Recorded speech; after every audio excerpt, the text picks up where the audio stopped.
His silence is a thing of substance, a wall she cannot breach. Stay with me to the end. Subscribe. Drop the words "stay" in the comments. Liam Kane stands in the cavernous belly of the assembly hall, the air thick with the scent of curing resin and ozone.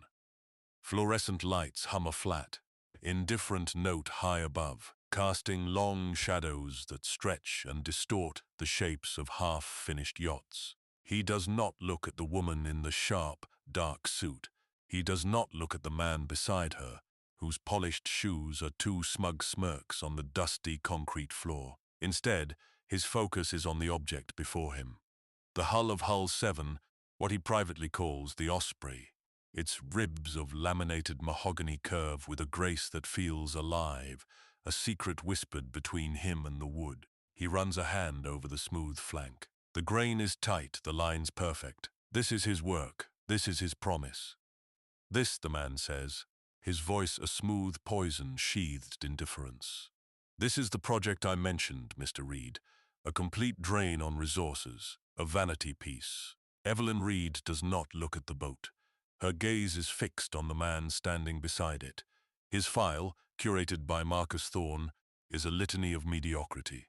Competent but slow, resistant to new methods, a relic now. Seeing him in person, she sees only a man wasting company time on a wooden skeleton while million-dollar composite hulls wait for their fittings. He wears jeans stained with varnish and a simple grey Henley.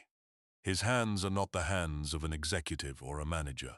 They are the hands of a worker, and he is her worker. She takes a step forward. The click of her heels on the concrete is unnaturally loud. Mr. Kane. Liam turns his head. Slowly his eyes, a shade of grey that matches the sea on a stormy day, meet hers. There is no defiance in them, no anger. There is only a deep, unnerving stillness. He waits. Mr. Thorne informs me this project has been proceeding without proper authorization for 6 months, she says. Her voice is level, cold. It is the voice she has practiced, the one that must establish her authority in a world that belonged to her father only a month ago. He tells me it is a significant expenditure of man-hours and premium materials. Marcus clears his throat softly, a sound of rehearsed sympathy. Your father indulged him, Mr. Reed. He had a soft spot for these traditionalist endeavors. Evelyn's jaw tightens. Indulged. The word stings. It suggests her father was weak, sentimental. It is a narrative Marcus has been carefully building since the funeral.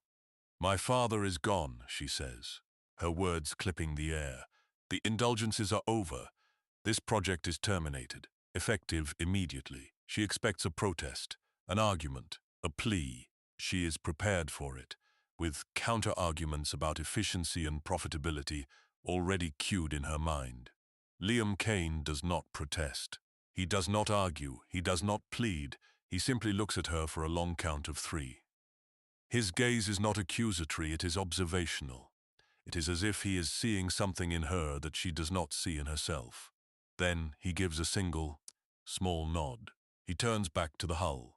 He picks up a soft cotton cloth from a nearby workbench. With deliberate, unhurried movements, he begins to wipe down the surface of the wood, his hands tracing the curves he created. He is not cleaning it. He is saying goodbye. He then moves to his toolbox, a heavy oak chest that looks as old and cared for as a family Bible. He opens the lid, one by one. He takes out his personal tools, the Japanese pull saws, the well-worn chisels, the brass-backed planes, and wipes each one down before placing it into its felt-lined recess. The sounds are quiet, precise, the click of a latch, the soft slide of steel into wood. Evelyn stands frozen. This reaction is not in her script. The silence, the meticulous care, the sheer dignity of the act. It throws her off balance. It feels less like a defeat and more like a judgment against her. Have the hull moved to storage block D, she says to Marcus, her voice a fraction too sharp. And Mr. Kane, she adds, turning back to him.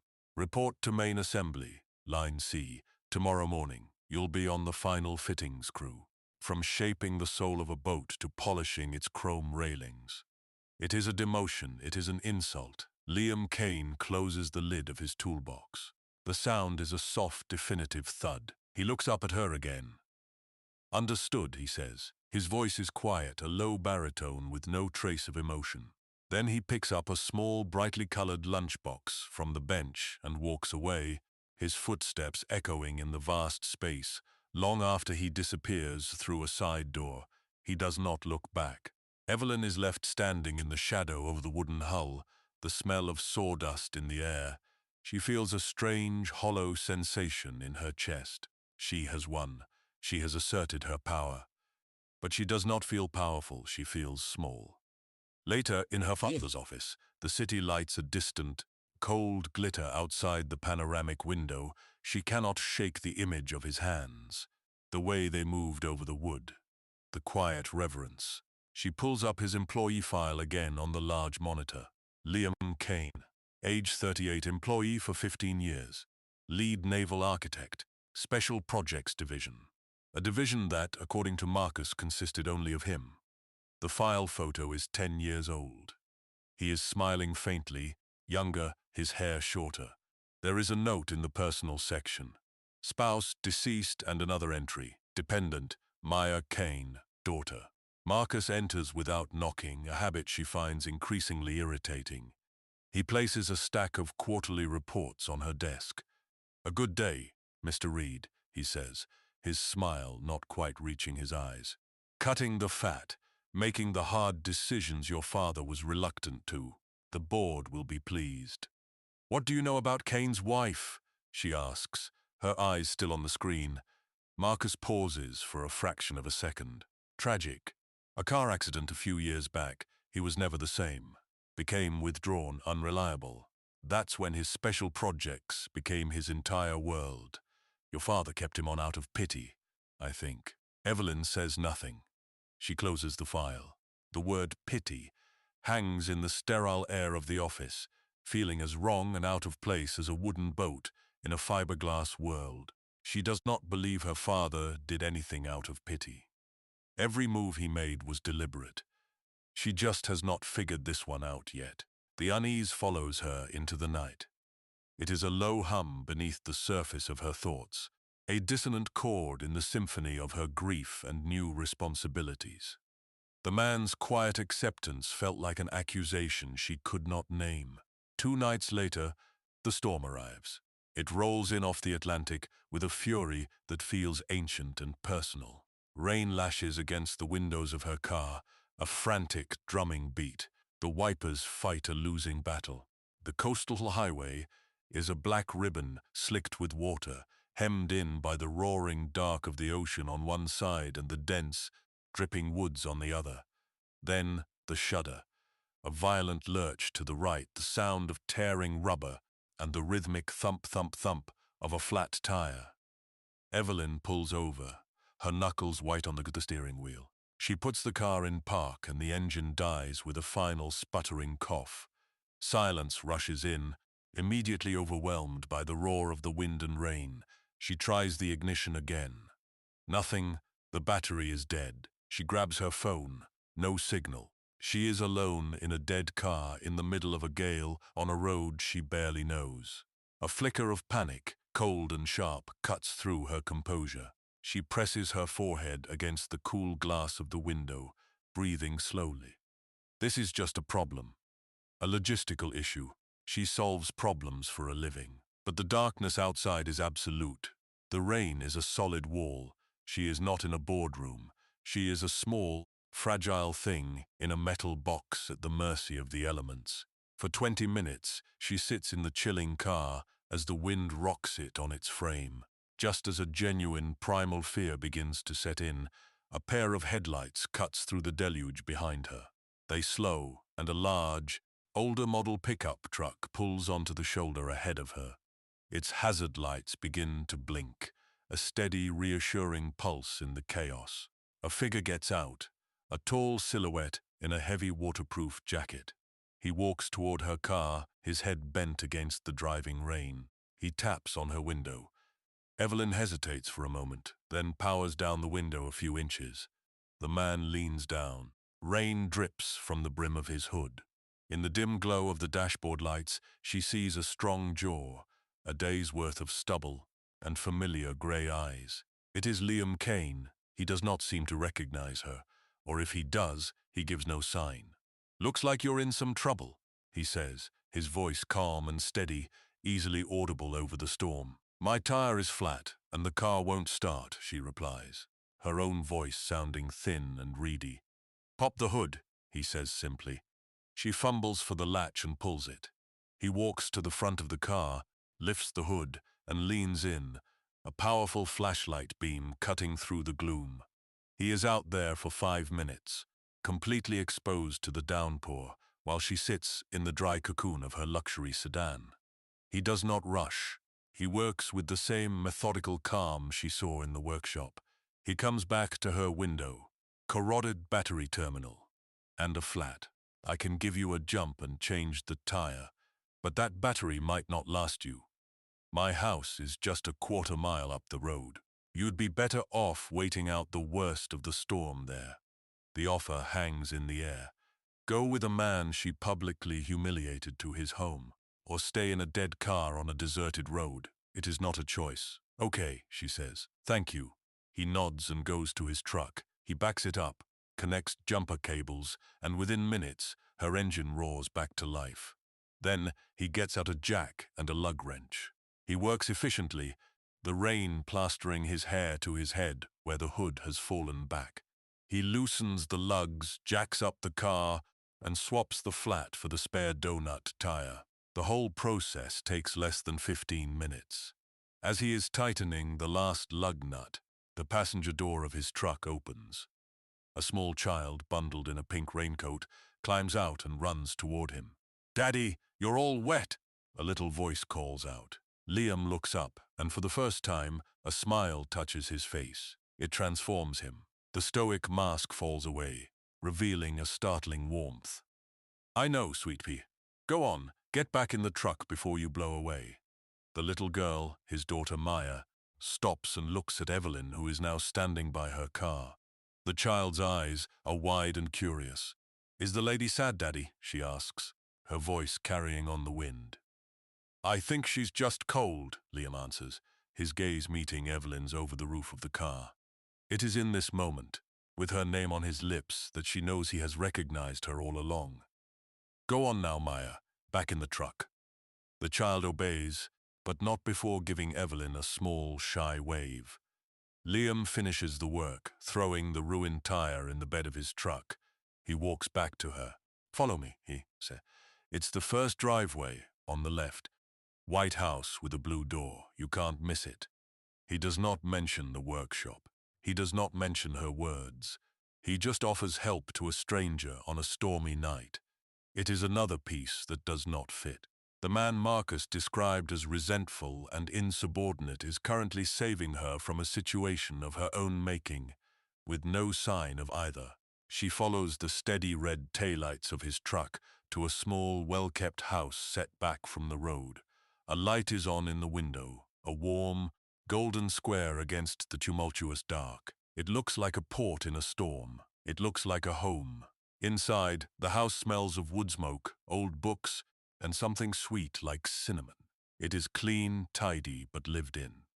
A child's drawing of a boat with a giant smiling sun is taped to the refrigerator. A pair of small muddy boots sits by the door. Liam disappears for a moment and returns with a thick, dry towel. "Here," he says, handing it to her. "You can wait in the living room. I'll make some coffee." Evelyn stands awkwardly in the entryway, dripping onto a rug. She takes the towel and dries her face and hair. Maya peeks at her from around a doorway, her thumb in her mouth. "Hello," Evelyn says softly. Maya ducks back out of sight. Liam returns with 2 mugs. He hands one to her. The ceramic is warm in her cold hands. "The storm should pass in an hour or so," he says, gesturing to an old, comfortable-looking armchair. "You're safe here." She sits. He takes a seat on the hearth of the stone fireplace, cradling his own mug. The only sounds are the crackle of the fire and the rain against the windows. The sun stretches, but it is not uncomfortable. It is a quiet, shared space. "Why didn't you say anything?" she asks, the question breaking the surface of the calm. At the workshop, Liam takes a slow sip of his coffee. He looks into the fire, not at her. "What was there to say? You're the boss. You gave an order. You could have defended your work. You could have explained it." He finally turns his head and looks at her. His expression is unreadable. Would it have mattered? The question is simple, direct, and it cuts her to the quick. She knows the answer. No, it would not have mattered. She had walked in there with her mind made up, armed with Marcus Thorne's poison. She does not answer. She looks down into her mug. A moment later, Maya appears at her elbow. She is holding a small, slightly squashed chocolate chip cookie. She holds it up to Evelyn. "For you," the child whispers. "Daddy says cookies make things better." Evelyn looks from the child's earnest face to Liam, who is watching them with a soft expression. She takes the cookie. "Thank you, Maya," she says, her voice thick. "I think your daddy is right. The simple act of kindness from the child does more to dismantle her defenses than any argument could have. She is sitting in the home of a man she has wronged, a man who then rescued her, without a second thought, being offered a cookie by his daughter. The corporate world of bottom lines and power plays feels a million miles away. Here, there is only decency. An hour later, the rain subsides to a gentle patter. The lights of a tow truck appear in the driveway. Liam had called them while she was drinking her coffee. As she prepares to leave, her own car now hitched to the truck, she turns to him at the door.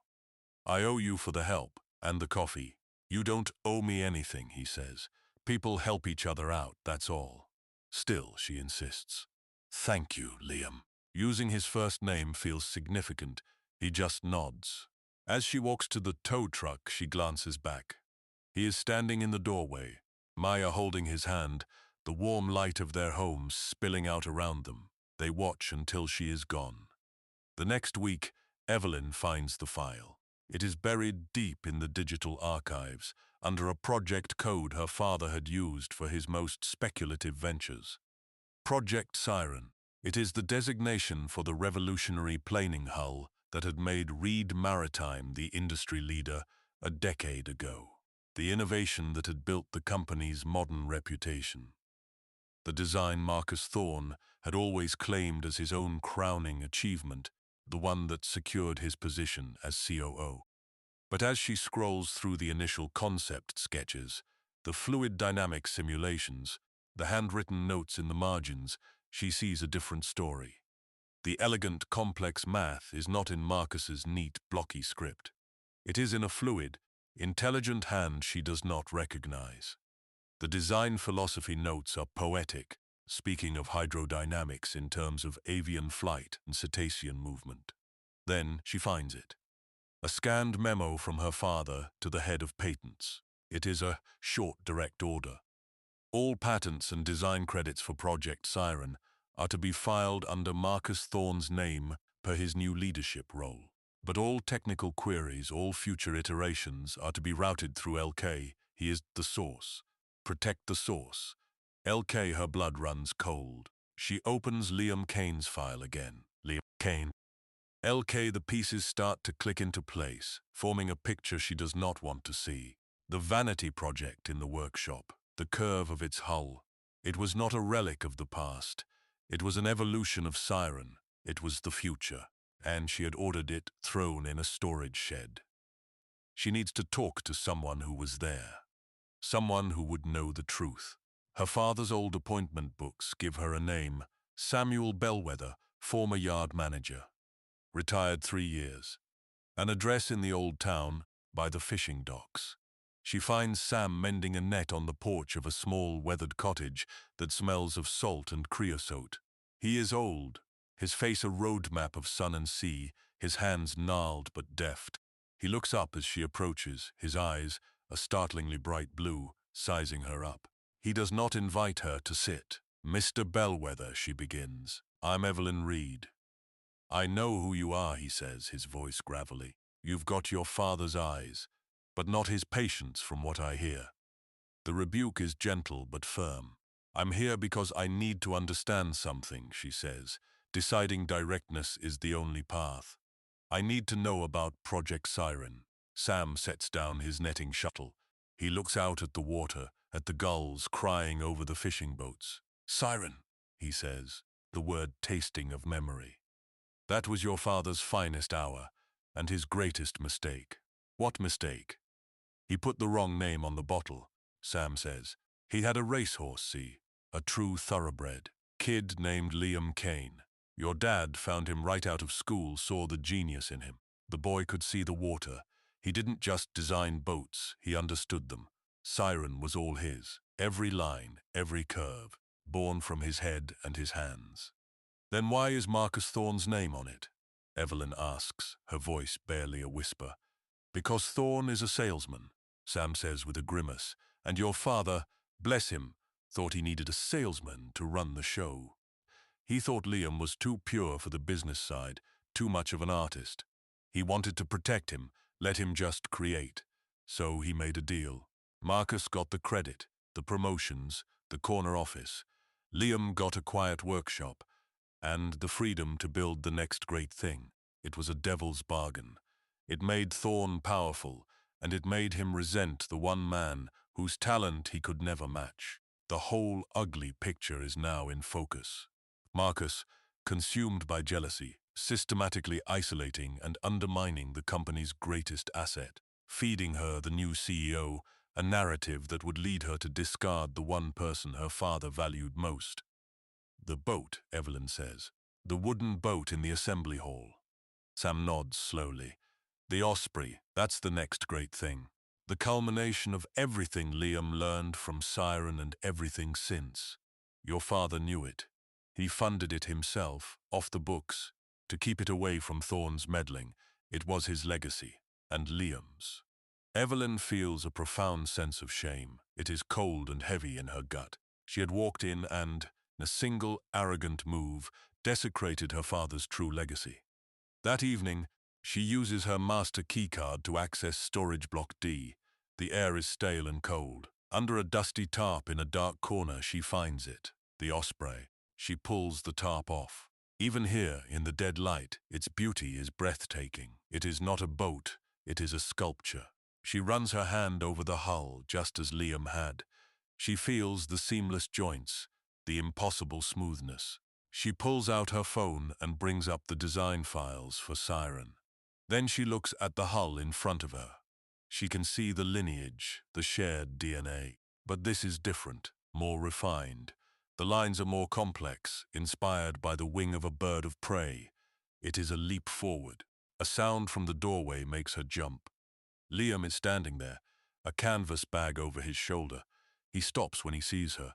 They are alone, with the silent, magnificent result of his genius between them. He does not look angry. He looks tired. They were supposed to move it to my house, he says quietly. I'm clearing out my personal effects. They won't be touching it, Evelyn says, her voice firm. This boat isn't going anywhere. She walks toward him. I spoke to Sam Bellwether. A flicker of something, surprise maybe, crosses his face. He told me about Project Siren, she continues. He told me it was you. All of it. Liam looks away, toward the boat. The work is what matters. No, she says, stepping closer. The truth matters. My father. He left me a company, but I'm beginning to think I misunderstood what he was truly building. It wasn't just boats, was it? He remains silent. He does not need to answer. She knows. Her father was building people. He was nurturing talent, and she had almost destroyed the best of it. Her father's office feels different now. It is no longer just a corporate suite. It is a room full of secrets. Guided by a new understanding, she starts to look not at the business files, but at the personal effects she had not had, the heart to touch. His collection of antique sextants, his library of maritime history. In a locked humidor, where he kept not cigars but significant keys, she finds a small, ornate brass key. It does not fit any of the filing cabinets. It does not fit his credenza. Then she sees it. a small, almost invisible keyhole in the carved mahogany paneling behind his desk. She turns the key. A section of the wall clicks open, revealing a hidden safe. Inside, there is no money, no stock certificates. There is a single, thick, leather-bound journal and a sealed envelope with her name, Evelyn, written in her father's familiar scrawl. Her hands tremble as she opens the journal. The first page reads, "The Osprey, a testament to true craft." She sinks into her father's chair and begins to read. For the next 2 hours, she journeys through the last 2 years of her father's life. He writes not of board meetings and profit margins, but of a creative partnership. He details his conversations with Liam, the evolution of the design, the breakthroughs in hydrodynamics and material science. He writes of Liam not as an employee, but as a son. Liam sees the soul in things. One entry reads, "Marcus sees only the price tag. I have made a terrible error in judgment promoting one over the other. Marcus is a wolf I have let into the fold, and he is trying to starve out my best sheepdog." The journal lays it all bare. Marcus's constant efforts to siphon funds from Liam's projects, to misrepresent his work, to isolate him from the rest of the company. It was a quiet, systematic campaign of professional destruction, born of pure envy. Finally, she picks up the sealed envelope. She slides a finger under the flap and pulls out a single sheet of heavy paper. "My dearest Evelyn, if you are reading this, it means I am gone, and you have found your way past the noise. I am sorry to leave you with such a mess. I let my loyalty to a bad decision cloud my judgment for too long. There is a man named Liam Kane. He is the best of us. He is the heart of this company, whether he knows it or not. I have failed to protect him from the ambitions of lesser men. That is my deepest regret. Trust him. But more importantly, trust your own instincts. You have a good heart. Don't let the boardroom table turn it to stone. The legacy of Reed Maritime is not in our stock price. It is in the integrity of our work.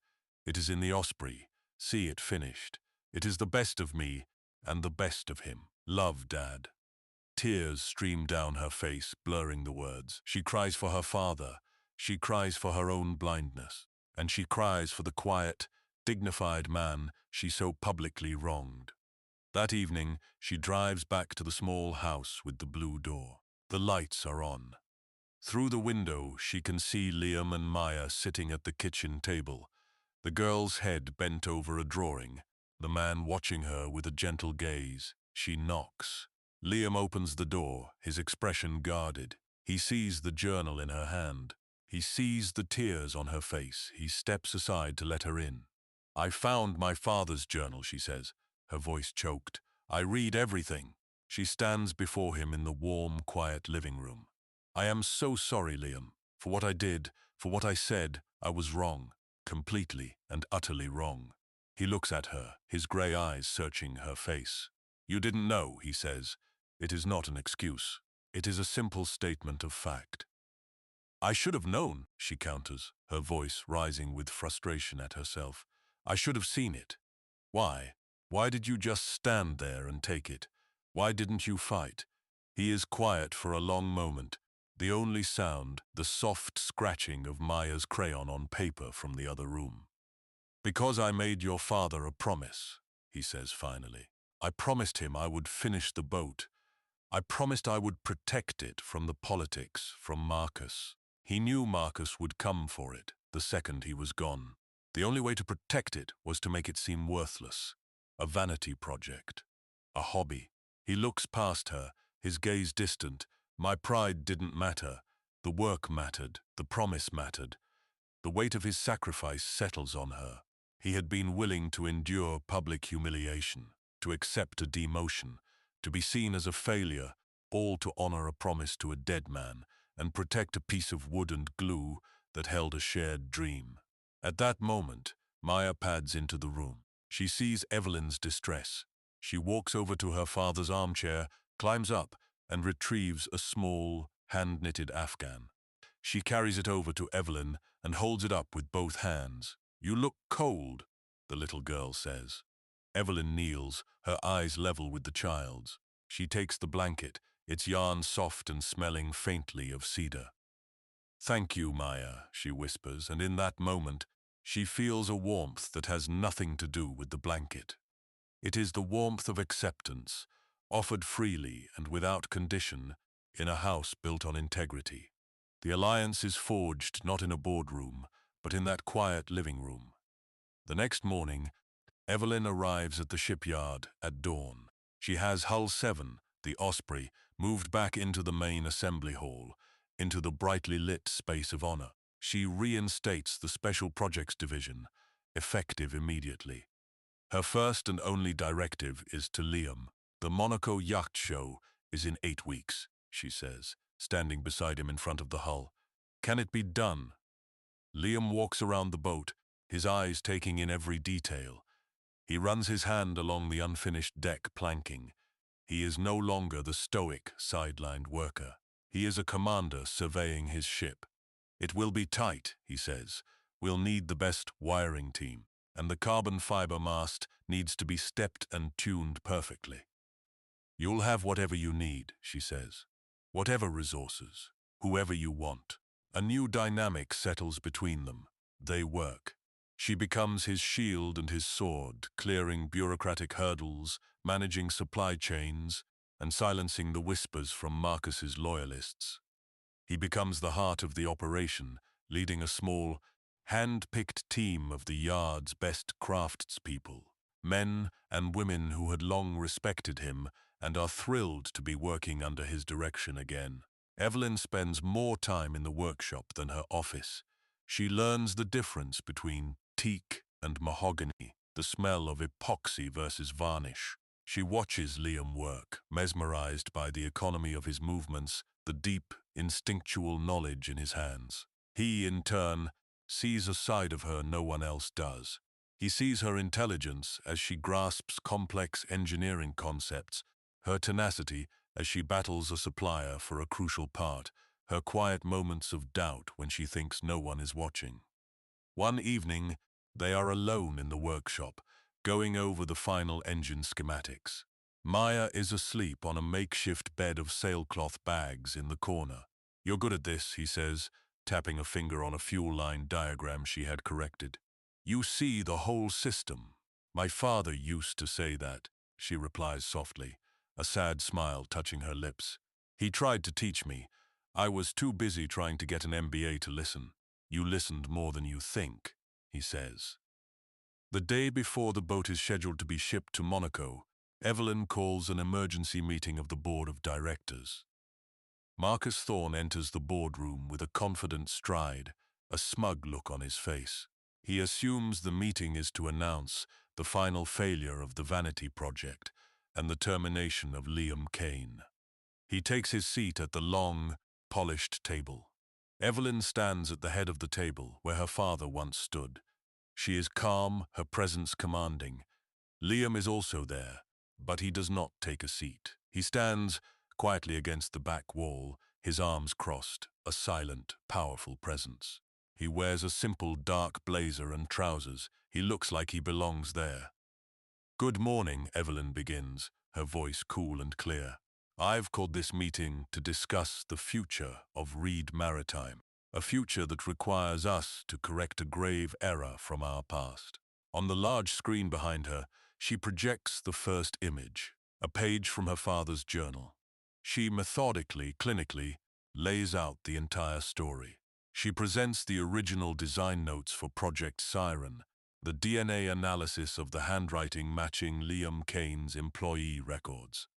She shows the financial reports she has unearthed, detailing how Marcus diverted funds and resources. She presents sworn affidavits from 3 other engineers Marcus had pushed out after they'd collaborated with Liam.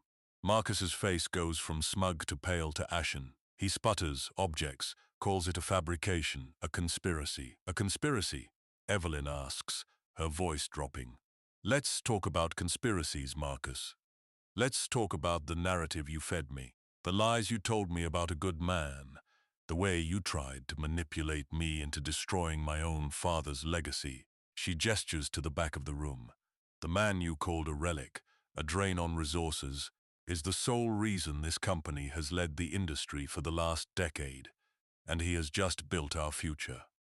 On the screen, an image of the Osprey appears, floating in the water during its sea trials the day before.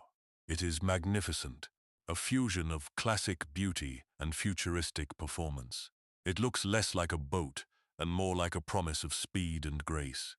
One of the board members, an old friend of her father, turns to Liam. "Mr. Kane, is this all true? Was Siren your design?" Liam uncrosses his arms. He takes a step forward. He does not raise his voice. He does not need to. "Yes," he says. The word is quiet, but it lands with the force of a gavel. It was. Evelyn lets the silence hang in the air for a full 10 seconds. Then she says, "I am calling for a vote.